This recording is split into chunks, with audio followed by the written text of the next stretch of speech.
tutandikirawo kono go basse ku stage oyo nyinyi go batandikirako babadde hoima 40 era byebimu ne bamusika ku stage ebyo ebitundu byebimu tosooka abanyolo twawukana kyonna kyekiri yabadde potro ya ne bamujja ku stage oluvannyuma lw'okubanga ate bamumanyi ng'omuntu eyogeza ekiyiseewo nakyo ababe nga bakitegera bulungi so simule mbalaasi ne bamujja ku stage ne bamukasuka ng'akaveera naye ko si kuswala era buli omusawa zino wali agamba delete sanyuka tv delete ensonga eyo tutandikireyo esi ku nsonga eyo ndoza kati oba ndio mbadde nebuuza wakati iguli agenda likola atya ku Mande anti amanyi kali ayina gamba cyane cya Sandra cyane alien simman naye anyways Sandra Lian nze ndowooza gundi media setting bayina engege babana charingamu oba producer waabwe zaga kisanyo ku presenter ye producer kyekaina kyayagala bakole ate producer utojja mugamba brown skin ne dance sijja kola bwenti yaino control yaino kugamba do this okitegera bogana nga kujja kate ngo yagala sent naye lo labaje kikira ne ku stage akikolere ku stage obanga balina mu studio sikitegera anti kate ekintu kino kyatandikira mu studio kintu kino by that is not a team no ekintu kino tekitandise leero ekyalien skin okubanga bakola ki nga bayisa bubi nga abayisa bubi there's a time alien skin we come from London ne basindikayo omwalo omubaye okumujjako interview aye nanenge ya handling okitegeera ndoza kyabanyiza ngabbo yoyo alien waffe anti bali bamu era yamugamba mulimizaamu nnyo yamubuuza mbowulira otyo kubanga namugamba mpulira nga bulijjo bwempulira alien yali e London nga bingi omanyi omuntu oyinza okubanga omulabira wano ku media nga tomanyi emabega abeera atya off camera okitegeera alien yali e London nga basanyuka TV babera omanyi alien yagenze yabadde alaga amaalo ku nnyonyi simanyi agenze nakati ebyo byonna byali bimunyiiza okitegeera kati yakomawo ng'ajjudde kadali ne bagala omujjako interview okitegeera ate nga abadde bamukuba yes waliwo post emu gye nalabye waliwo omwala omu eyapostinze era ne gundi negitaginga Galaxy TV yagambye mbu alien yagaana okuwa buli omu ajja n'omuzindalo interview ne Harry interviews nene oba kusanze ng'ova ku kivulu ne bakusaba interview bawa Galaxy yokka okitegeera it is not because alien yeeraga mbu yayagala kwalaga mutayagala kola na TV era yes omuntu asobola okukola without a TV but then engeri omuntu engeri gyoba omuhandolinzeemu kitegeera alien okuva gundi bwe yamukuba palaso abadde kale abamu bagamba we yafunye ettutumu but was already there okitegeera kati ate ne batandika okwogera ebyamunyiiza ebyamuyisa bubi like ne bamutraumatizing ng'omuntu alien skin is a human being nubanga akola ebintu nakola ebintu ebibanyiiza but is a human being he has feelings okitegeera ogenda akola ekintu naye kimunyiize kati bano eno media house ndoza kibale mu kola ki okutegeera Sandra Lian okumujja ku stage ndowooza alien yayogeddemu ne bano n'abagamba wallahi oyo mwana baba ali ku stage sigenda linnya okitegeera ate sigwe kusoso kyogera yagamba tagenda kulinya ku stage emu nani ne Palaso e London Palaso ne bamujja ku poster we saw that okitegeera so alien skin ye aina kirimbu omuntu wanyiiza mbasagala mulabako okitegeera yes ta pretending ndowooza gundi eno badde batuule producer atuule ne bapresenter be abateke in another kind of nurturing than obateka mu nurturing ate bonoona bo balaba they are doing numbers TV yebekola naye nga gwe presenter bagamba mbu we have dismissed you okitegeera ne bakuwa ebbalo ne bagamba ogenze ani agenda okuyita okitegeera already bamanye engeri gye weeyisaamu abantu remember these celebrities trust me kyatuka ku gundi ono Tina Fierce was good okitegeera but then she used to bring emotions ez'ombuto bwe na becoming arrogant yali avuma buli omu okitegeera natuka nava ku media ne bamugoba okitegeera gundi ekipapula kyava eri waggulu mu UCC ne bamugoba nava ku TV nakola YouTube channel. She could have been prospering very well, but because abantu bano be yali avuma, if you try to talk to them, they are not her friends. Engeri gye abayisaamu kati nono omuwala asooka atunulemu bwe mba nvudde ku TV bakya ne bangamba bw'ovudde ku TV because anyone can come and they can replace you. Okay. You are presenter. They can replace you anytime, any day. Okay. Now, okay, okwongera kucha chabadde yogera kucha bano ba Liane, Sandra Liane. Nze kyandaba ekizibu ky'abalina ku TV yaabwe. Ku NBS. Ku Sanyuka TV. Yeah, all that. Yeah. Aba basanyuka. The challenge embalabemu ku bbanga lyembalabira. They balina nnyo ezzalawo nti they are good at putting people down. Kubanga kati oyinza okwesanga alien skin bamuleta and they took him for a joke. Yeah. Right? Yes. Kati they took him for a joke. Yeah, ate natuka naba surprising. Kati tenga bakyasaba kuddayo ate bamuleta as a serious person. Yeah. Kati nekibakwatira mu babo yaabwe egyo babadde bamutwalidde ng'omuntu w'okusaaga najja n'abakuba. Already nga bo TV ye kenyini alien skin indirectly naba bakolera sente. Okitegeera. Kati bo challenge bayina. I can't say even the producer ansonga. Producer maybe alizobawa a list of things that yayagala bogereko. Naye your output comes from you as a person. Nze Matilda, if Douglas is my producer, agenda kuga Matilda, lero njagala togere ku alien skin champion good my output, because remember kuogo mulimu, they believe you have talent, you have brains to sieve the things that you are going to say. Think ngambe kana kantu nkale center. Producer tagenda big gamba because you already amanyi bakulese bagamba omukyalo no SC profession kyakola kimanyi yakola journalism manya mass communication amanyi ekyokola ye agenda kuwa ebintu byakwogerako kati bo engeri gye ba presenting the way they present their gossip is what the problem is. Ochiraba bagireta mu ngeri y'okuzalawa kuvuma abantu kuba putting down abantu bewogerera obulungi bo bakyali baabwe oba kitegera. I'll give an example nti obaza Harto tayagala nnyo Shiba ajamu the queen naye baleeta omuntu omulala gwatayagala ajja kwogera ebigambo like she even changes kalamu babiteekamu emotions and the producer doesn't direct that. I'm sorry, like waro nature chembade njagala ogamba ku that last point. What was it? Yeah, the Tina Fierce thing. I don't think Tina Fierce had a problem, by the way. Rakubanti, the celebrities between now and okay, not even celebrities, the popular people that we have, the known and the influential, they don't understand the showbiz business that they join, right? In the showbiz business, bovayo kumachane nkera nenga Matilda ngena wakabi oba njagambere mu media. There are so many things I should expect, and most of it, criticism. Thank you. To be criticized is not a problem, by the way. It is part of the business. It's part of the game. Katikamiro ni wabakuwa mupira. Negukuluma. If I have said it, I have a right to my opinion. That is my job.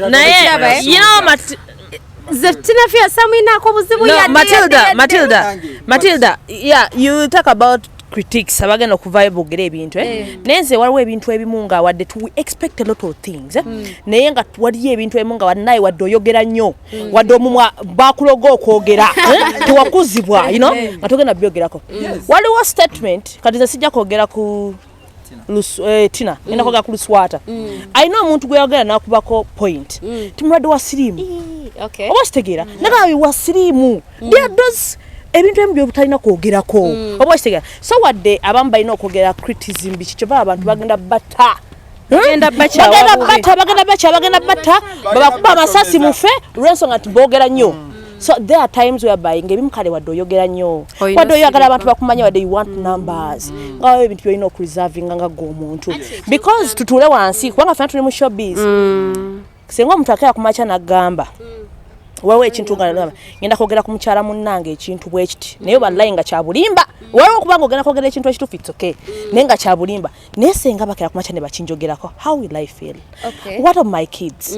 What of my parents? Bajja kukitegeera batya wayo kiruwozezaako bali bakiruwozezaako at the end of it all tubana Uganda we are very funny tujja kusanyukira wamma muvume musabule obana abakusibaali tetujja kubeerayo bwana bakuziika bajja kuziika kamuntana we shall not be there so tukole ebintu mu butuufu bwabyo ebituufu tubyogere nga tulina byogera wadde oba obasazeewo be spicing up naye byotamanyeko mitwe na magulu please chat up anti kanechera SC maybe also to support on her point nze challenge genda nze ngazo omuntu ayegombe nnyo okubeera mu showbiz and all that okay not showbiz but okuweereza entertainment over things that are going on we have a lot of unprofessionalism nti abantu babagamba okola ku TV oba balooza bamuwadde platform kukola buli kasasiro gwabayagala kubanga like abantu bayinza baboogera ebintu ebituufu but the way they address those points is the problem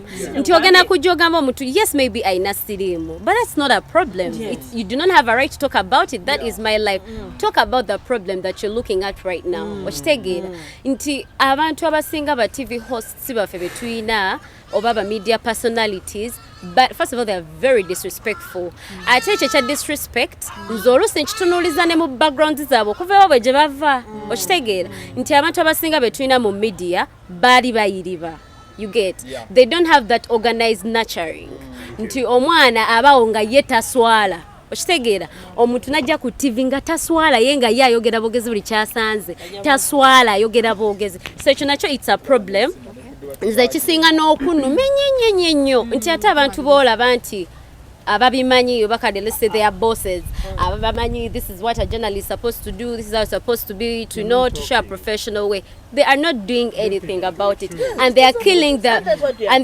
the media okay and even the way Ugandans we produce our entertainment or showbiz kind of news kati n'osanga nti I'll give an example Zahara Toto yenga omuntu nti agenda kola ebintu ebichamu bingi nnyo in my opinion bya ngobulaba bini mu bikola naye nga tewali omuntu agenda kujja mu nailing amugambe now you know what the way you said this about SC that is not how you had to address that point right engeri wewe utumba wino ku addressing kubanga these celebrities they are very important you wouldn't be talking about anything if Alien Skin wasn't there if Chameleon wasn't there they have people that care about them and let me tell you right now you could be supporting let's say Shiba but it's just a time right ogena ozala wa let's say SC kati nonga SC yo wakabi kachobola beera abamu mu bobanji nnyo bakola ebintu ebibi ate n'oluyanga yagenze wa SC mwana SC gokimanyi oli kyali wange mwana like baba vumanga tubame bajja baba akabiye kasiri Michael Tyson ayinawe yawandiikira n'agamba social media eboonoonye baana mmwe kubanga muri mu mulembe w'owandiikira ku muntu ebyekisiro nga tagenda kusanga kuba ekiŋuumi mu maaso olw'okuba gwe oli waka oli mukazi gwo koweggaliddeyo oba olw'okuba oli waka oli ku ssimu yo okutte n'oyogera ebintu ku muntu ng'okimanyi tagenda kusanga akola ki abeeko kyakukola kati kitwonoonye okitegeera sisitimu ye Uganda bw'otunuulira media na biki tetufudde nnyo kuzimba structure ekola ba artist oba ekola ba akabi naye ate tulina structure ebasuula nti singa oli amala okwekola n'atoba n'afuuka ebibye mwagala omuowuninga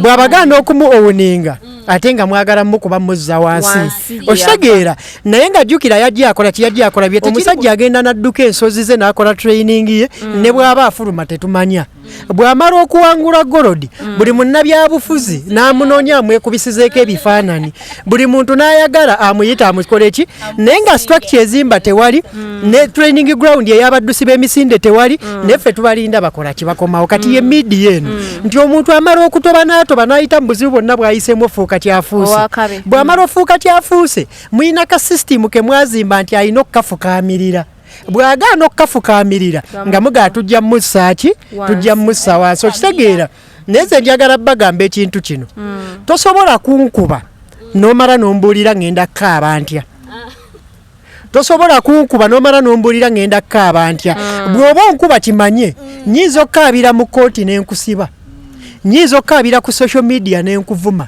nnyinza okukaabira mu kukusiriikirira nnyinza okukusanga mu public n'ekkuba oluyi enkaaba za njawulo kati gwe bw'oba onkuba manya nti bwe nnaakaaba tokiinaako control nganze bwe sitalina control kukola ki kukunkuba okitegeera saga ya Alien ne Sanyuka TV evaawa Alien yagiramu era nga ba tiktoka musicians nga babayitanga bazze ngajja nakuba oluyimba lumu mu weeks 2 n'abula nakuba oluyimba lumu mu mwezi n'abula TV eyo n'abalala bwe balaba Alien ne bagamba bano bayimbi ba tiktok mu myezi 2 ajja kuba akoze eki agenze nemuwa ebbanga bwe liggwako nemwongerayo ku ddala era ati nalwo bwe liggwako ali bakola ki agenze kati bwasigalawo n'agano submittinga gye bali ate nga interview bazaagala nga kyembagambye nti tetulina byakuzimbisa ne tulina ebyokumenyesa n'agaano bbawa okitegeera omuntu gwe wagamba nti talina mulamu agenda kuba agudde ate n'omuswama ng'ava ku show olwedde mukoowu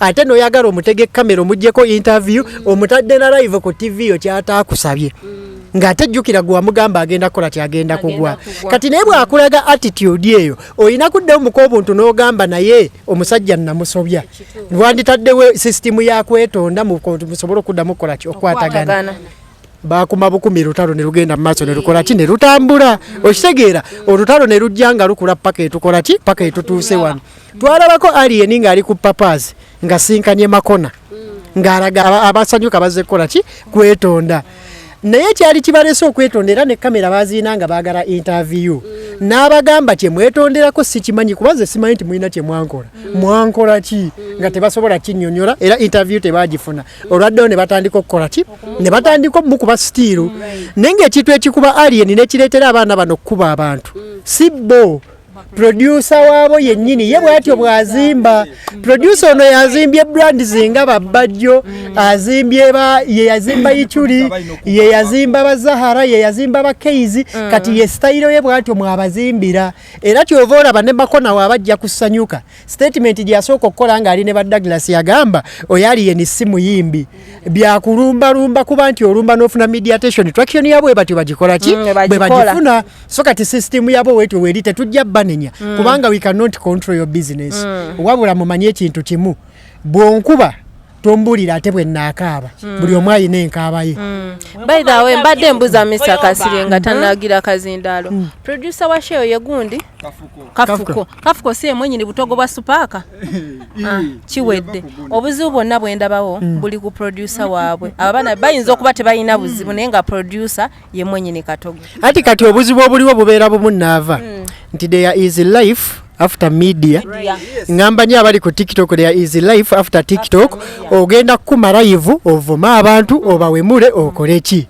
bono maro switchinga off what okomewo musesezizo manyeti ki naye abantu bano tuli mu nseemu ogenda sanga Douglas ewantu nga naye wali yafuga nga gwe bwofuga ku numbers z'emitwalo gye 10 ku TikTok simanyi ti ogenda munnyonnyola sitole yaleetera gundi ono Tina Fias okuva ku mpewo Fifi da Queen yali agyogerako bayina gwe baleetaawo ne bamuleeta Fifi n'amukuba mu Luganda Tina n'amukuba mu Luzungu n'amala ati omukuba mu Luzungu tekimaze n'amukuba ne mu lwe waabwe lwennyini mu lweka kati bo tebamanya tebakuba abaavu era Fifi ng'akukkuluma agamba abantu abo lwaki tebatweyonjuliranga mangu nti babaavu nga tetunnabayisaamu ggala kale nze kweyo topic akulira media company eyo yonna King Kalisa. I respect that guy so much and he's my role model. So what I pray. Bw'odendako bw'otunuulira omusajja Kabushenga ngwe yali akyali ku Vision Group. Bukedde yakola byonna bye yakola okusuula families z'abantu. Tebanenyanga ba presenters. Banenyanga ali ku top. Kale kitu kino mugenda kukiraba nga kitandise okuva ku ba presenters kigenze ne wa Kalisa. Omusajja ekintu kye kyazimbidde okumala ebbanga obulungi ye brandings obulungi obo kitege agenda na kuchovola byatandika no bishiftinga alinga yagala okubijja ku NBS abirekere Sanyuka kyokka jalaba definitely tetuganye neeranga kali nga ina wabitadde jukira baba ne golds aina ye audience jaga nayo targetinga because gondi broadcasting field je tulimu ya competition obo kitegira aina numbers neza abayagala kwa bwatuna nagamba manyi kajifule yo nayo political command center like Al Jazeera nga tayina byekola but ono nnyo ku market ya fenga bwede sawa zino people who really give in people who really watch you understand kati yagena na demand y'abantu bweli naye abana be recruiting abano they are good it's okay but then balina goals ezaabwe mu media balina kye batusomesa you can't fight bias but there is the way actually you can execute it in a very good way or in a bad way naye kati bano abaana balina engeri gye bakijjamu in a very bad way kati kambuuze era producer yabadde ku stage ng'omwana we bamugjayo no anti labayo it's like anti tugezaako okugamba olaba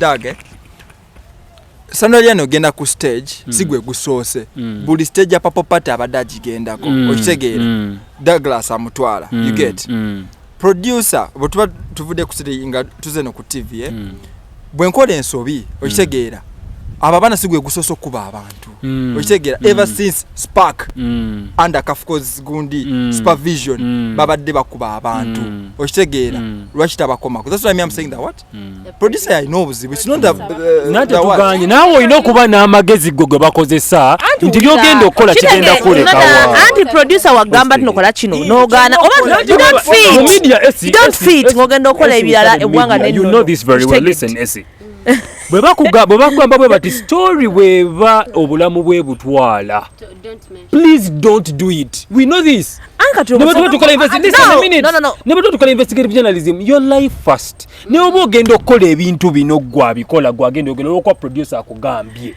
tekitegeeza nti bwotyo bwogenda kikulekawa amazima gali like a political show amazima kwogera ku Museveni okwa producer akugambye nga kintu yakikola amazima gali nti fena tusomye wana amawulire oba oli awo oba okitegeera bintu bingi nnyo bye twasoma the do's and the don'ts naye we tujja mu media houses zonna ebisinga siwe bikolebwa tetukanye wanga babyonona kuva oba ddi oba okitegeera so producer agamba nti kola kino actually program tumanyi producer kyatugala kyetukola woba tojja kusobola osobola kugamba sigenda kukola program eno nekitegeeza okkiriza ogenda kikola so sabula nga oyagala okusaba let me drive you more into professionalism in journalism let me drive you more about professionalism in journalism I mean it wait let me drive you more deeper njagala kino mukikwate bulungi listen for example mba nkola investigative journalism my life first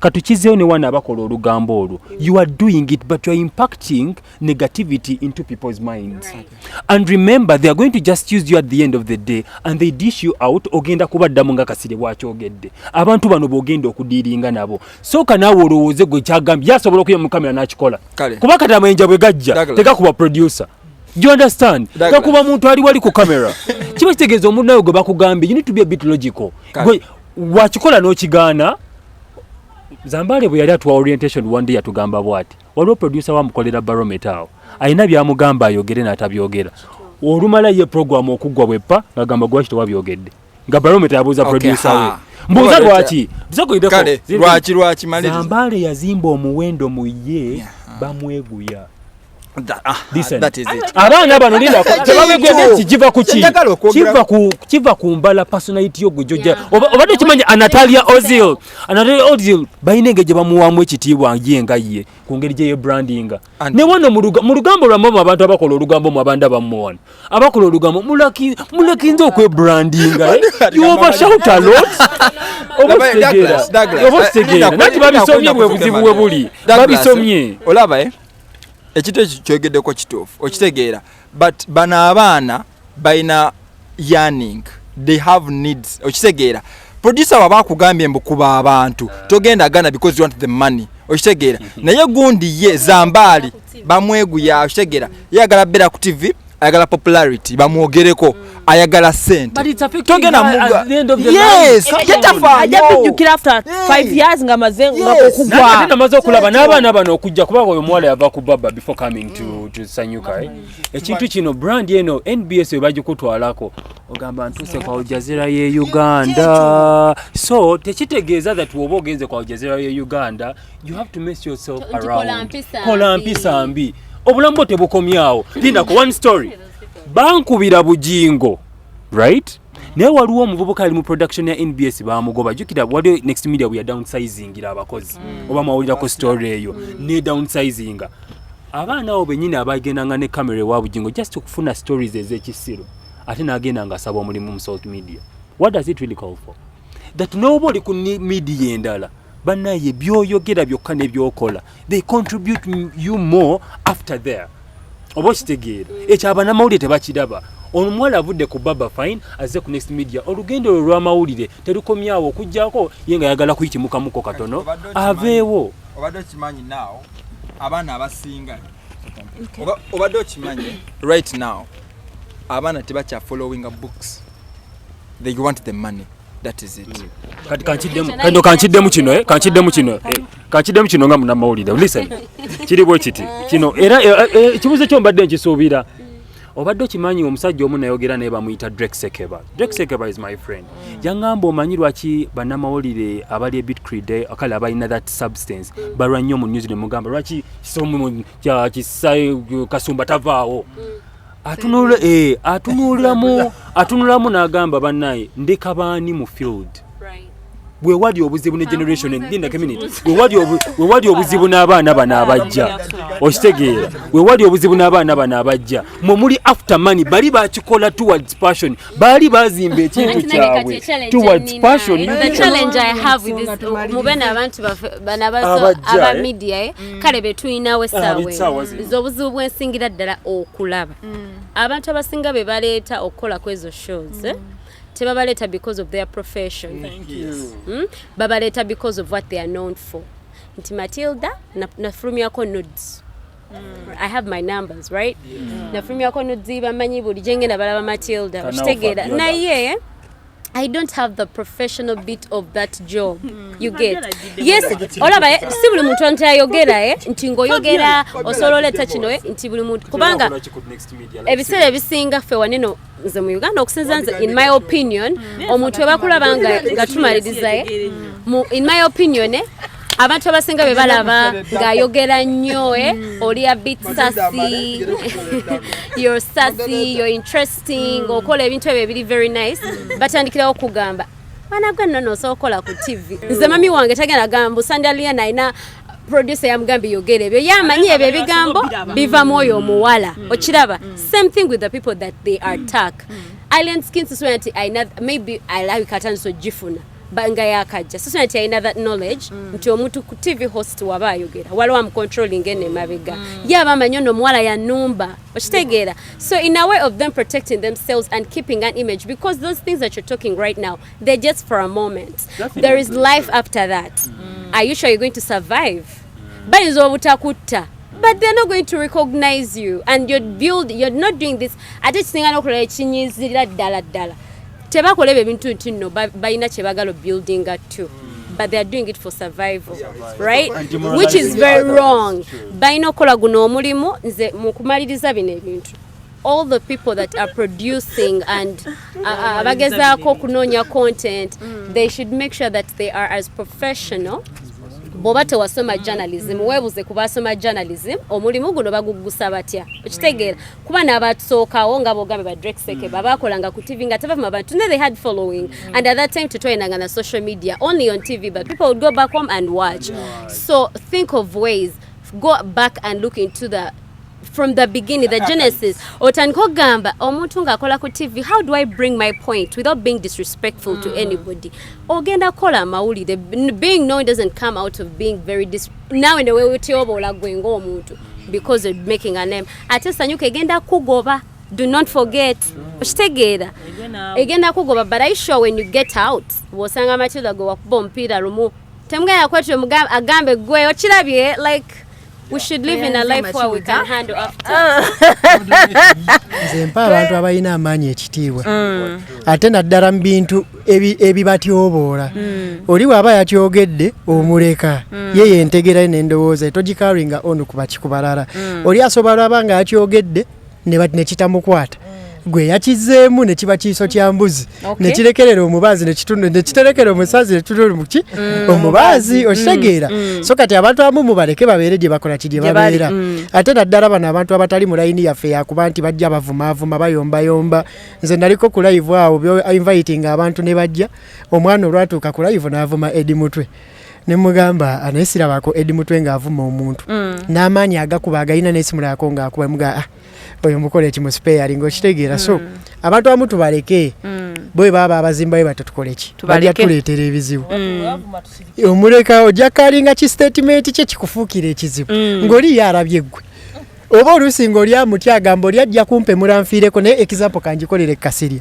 gwe njo okukola ki gwe njo osobola okitegeera naye nga bwe twogera ku bivulu ebivulu nze bye nalabye buli omu yafunye feya taanapu nga yabadde akola ki yabadde akigwana navio abantu bamuwerekeddeko 20 years of navio kirungi nga abamanyi abatoba n'endongo nti mu Uganda nga yenabagambye tetulina system eyambako bantu bano kuzimba tubalinda balina bye batuuse ne tuba owninga TV zaagala ziyimbire bwerere radio zaagala ziyimbire bwerere abatwala kora tunes zo bazaagala ku bwerere naye nga wali singa wajja n'obagamba mujje munteeke mutukole bali tebasobola kola kikujja so kaakati awantu wokka bwe tulina etulinga abafuniramu bye bivulu kubanga ne policies eziprotecting zikyali nnafu okitegera n'abamu tebannabeera sensitized enough kola kikuzimanya so kati bwe mubanga mwawerekedde navio mu nnamba bwetyo nga celebrating emyaka 2 kikya kyakabi okitegeera abadde tayimbayimba okitegeera then n'abantu abalowooza nti navio DS eno batagiinaamu nnyo manyi takola ki mwabaswaziza numbers ne muzikola ki ne muzimuwa performance gye nalabyeko yabadde nnungi sound yabadde nnungi okitegeera era audience ye nebanga nayo yabadde nnungi then ku side y'okwepiikya gravity ye mumumanyi cricket ovoyo agiteekamu abantu be mu ngeri ye wadde abamu mujja kikontesting nga waliwo gwe nalabye ng'agamba tiketi za bwereere ne mugamba naawe tutegekereyo oko tugabire tujje oyinza oboga gravity tyagala tiketi okitegeera kyekiri kyembagamba mugenda mumanyi temumanyi kuzimba naye mumanyi okumenya mu tiketi za bwereere gwe bwe zibanga za bwereere naawe tuyite tukole ki tujje abantu abamu otegeka ne birthday y'omwana wo n'abafamire ne batajja ng'emmere ya bwereere oluusi oyinza n'okwagala obbatambuza ne batajja so omuntu bw'aba asobola okitegeka eky'obwereere ne bajja nakyo kyamaanyi okitegeera so tulekeraawo okubeera abacontributor kuzimbulula naye nga mu kuzimba tetukola kitetubaawo congratulations gravity omutujju congratulations navio akyabadde kyakabi mwebala abagenzeyo ne muwagira endongo ya Uganda principal yabaddeyo nnyo banga yena principal anyirira principal alabika bulungi banaye principal alabika bulungi agwawo lwabiki So Navio's concert was a success. Setup was good. The bobo tunuddemu engeri gy'abadde akolamu marketing. By the way, akoze branding. Yeah, abambayizo gamba abantu bazebuzi. Navio has been doing what it takes okulaba mbu gundi yevayo bulungi. Last year yafulumya album era buli gundi waliwo show gye nalaba he was yali ku Kiss Radio eri Nairobi n'abagamba omwaka ogujja ngina kubanga nteekayo ekivulu kyange kya 20 years celebrating 20 years of Navio okitegera so avudde emabega nga building his strategy okulaba mbu his concert be successful okitegeera so abadde bagamba mbu simanyi Navio agenda yimbya aba high school yabaswazizza okitegeera yes because bobola aba sound the whole setup kimu performance yabadde nungi okuddako elugogo abantu batanize up bulungi kuba as usual gravity buli mwaka yaba ine kivulu elugogo so that one was not a surprise nakyo kyabadde bulungi yeah omuyimbi wano e Uganda asobola okuyimirirawo n'aba successful kale let me compare nga gravity bwali mu Uganda wano because abasinga ba excuse inti management zeziba making ku becoming stunted obuchekala obutakula baba a bit grounded teba sprouting nga band sprouting but gravity era abayimbi mbasaba mwebuze ku gravity ngeja akolamu ekintu mu Uganda wange wewa muyiribi nawe kiriro oyiribe obokitegeera muyiribi gravity I was very shocked waliwo yangambye nti bayingiridde mutwalo nange ekirungi abantu tebaagala birungi ebyo no neyise bebasinga okwagala away from that Navio's stuff Navio by the way is a very disciplined guy that's what I know about Navio is too disciplined a very calm guy as planned kids as you know us very disciplined you know as you know discipline is really very key bambye muyambyeko and Bobby Wine mwebazaako kimu sina kubeera ya principal byo gwabye manyi here we are in the music industry is Bobby Wine principal tujamula beri muno tujamula mu politics mwe babanye naku ya mwenze sibimanyi ebyo bringing you back to the topic is that yebale kukula na Navio because abasinga yebali nya ranks bannabasuula nti ne wanaabamuyise abejjako oba okitegeera naye nze kyemwebazaako yebale kuba na nabyo for all the journey balina n'oluyimba bona during those days like that bambi kyemwebazaako ekyo kyokka yebale kukula naye that's what I can say but other stuff is very disciplined but about that it's a principle manyi waliwo abavayo ne bagamba wakola olimbo ne navyo but have not yet posted kyaliwo kemabega but I was on Instagram lwali lwa kutaano yateekayo post nagamba mbadde neerabidde lwakuba mbadde ndi muki kuba abadde ayina no wait let me finish abadde ayina tour you understand kati kale mbadde tuyagala politics naye leka tubireetemu abadde ayina tour eya politics around the around the country kati yagamba yataginga era ne navyo yaddamu na poste naye ogenda kupeja navyo ojja gisangayo. Okay, let me chip in a bit. Nze manyi bane mu Uganda wano kat for example a man like Principal nga yamumuyita Bobby Wine. I know kubanga ina aba media handlers okitegeera abasobola okukola ebintu ebyo kuba bwavayo nakola stage oba nabagamba public relation is a cost government gyina n'okugabira obwerere abaana bagisome mbuuza lwaki tosobola kuvayo n'ogamba nali neerabidde it's a very bad statement mbu nali neerabidde to me Douglas kuba tumulabirako ate olaba ebizibu obuzibu bwe tulina Uganda we don't interrogate matters just tuzibuukiranga bwe ziri Bobby Wine n'obwa Bobby Wine bwe ne sense of marketing ne branding gyalina waatuuse tasobola kuwandiika statement eri by accident I had almost forgotten aba ku reverse psychology kulaga nti ensonga eno nkulu naye abadde ayina ebimukutte to the extent nti abadde agyerabidde nogikola ki nogyerabira lwaki it makes more sense era kigenda gifuula point of discussion than nga bwe yandireese ngeri plan okitegeera so ebiseera ebisinga si buli muntu ti agenda kuleeta ebintu ng'abikola ki nga abireese direct ebimu ku public relations bye tukola byateekeddwa okukola creative writing ebiseera ebisinga oleeta ensonga n'omanya nti okusinziira ku bibaddewo eri abantu abaagala Bobby Wine omulaba nga ali mu byabufuzi byokka byatambuliramu eri abantu balina okukakasa nti kaseera kano ekiri on top of his agenda ensonga za ggwanga era ebirala byonna bijjamu nga kinga by the way so eyo communication yali right it is not by accident that you are communicating about. But for me, it did sound in very his well opinion. in my ears. In my opinion, because Douglas, I'm entitled to my opinion. Yeah. Okay. Zengaze, I really love Gravity, and by the way, nabadde sisuubira nti Gravity show egenda flopping around songa. Oluyimba lwe kakati n'omutu gw'olowooza nti oba w'amaanyi nnyo baali very influential kati zenadde I'm even very surprised omugane teri abantu yawadde abantu tiketi ez'obwerere because to me it is impossible oluyimba lwe right now it is everywhere in even spaces you don't expect okiraba then like he's just a good artist.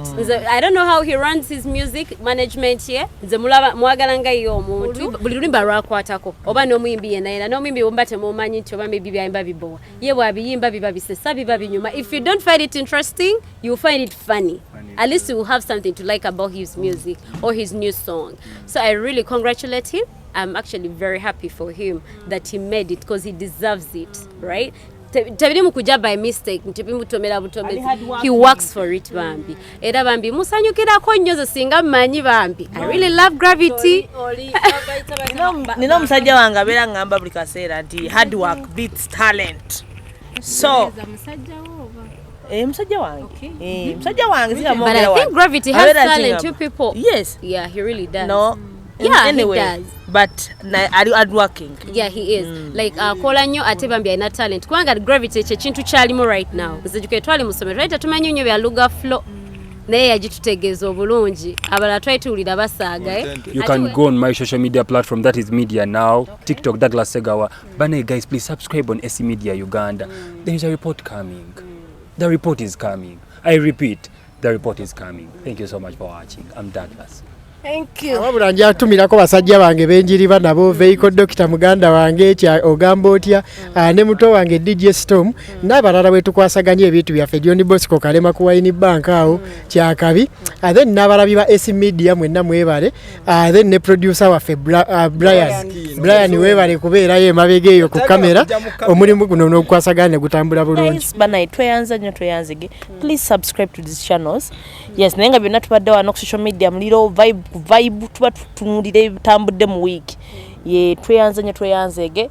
We love you so much. Tuyanza kubanga mukoze eki mbaddewo ku mikutu gyonna S Media Now, Life Experience, ne Brown Skin Event. Naye nga njagala kubategeeza our official channel was hacked by someone we know, but then era sigenda mwogirako but it was hacked. We lost it. Era tujja kubanga eno kati eno ye channel empya yetusaako gundi content waffe eri twagiluzinze. It is so sad. Yeah. Naye nga mwebale nnyo kubanga kwemuli mwongere ku subscribing oku liking to the different channels and commenting banange. Nekyala munonyeze ku Douglas omukyala wankwadaga mbambu ali contented naye akyanoonya. I'm broke personal. Yeah, nenga twadde ku Satellite Hotel wano Ekisasi Chanja Road. They have good rooms. Ndabe bali kutereza wali bagina tuterawo pool, bayina healthy club, they have a good gym, bayina sauna. Yes, okujja waneno ka weekend okamalira waneno. Just no sasanyako ku sente just a little bit. Mwebale nnyo. I want to appreciate everyone that is in this business of creating and looking for like things to talk about. And also, Bambi, you guys, thank you so much. More about opportunities to give their opinions on different things that are going on, because ebiseera ebisinga betuwuliriza tebogera bituufu ate nga abantu abamanya ebituufu nabo babeerayo. So when you come up with such channels and ways of following up on things that are going on, it really helps because we share opinions and different knowledge from different people. It's really, really impressive. So thank you so much for watching.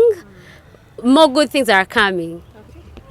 Banange tubeeyongera okubebaza bagamba ebirungi biggwa byokya social media mwiro bwe tubeera nga timu bwe mugirabye olunaku olwaleero S Media, Life Experience Uganda, Media Now, Brown Skin Event.